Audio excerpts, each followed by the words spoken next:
Россияда ушу ел кылган иштери иштедим, стройкада иштедим, таксиде ушинтип жүрдүм эле да.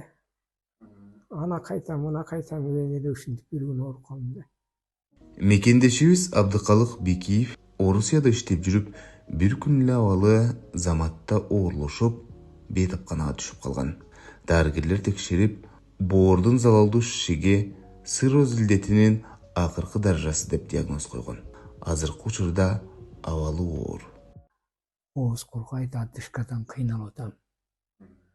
Ошого мага көп каражат кетет окшоп калды. Чет мамлекетке барат окшоймун. Дарыгерлер тез арада убакытты өткөрбөстөн Индиядан боор алмаштыруу операциясын жасатууну сунушташууда. Өзүнүн акча каражаты жетпей, кайрымдуу элден жардам сурап кайрылат. Урматтуу мусулман бир тууган, келиңиз, мекендешибиздин өмүрүн сактап калууга жардам бериңиз. Кайрымдуу болуңуз. Урматтуу элим, кадир карабай жардам берип коюңуздар. Мен дагы ушу эл барган жактан жакшы болуп келейин.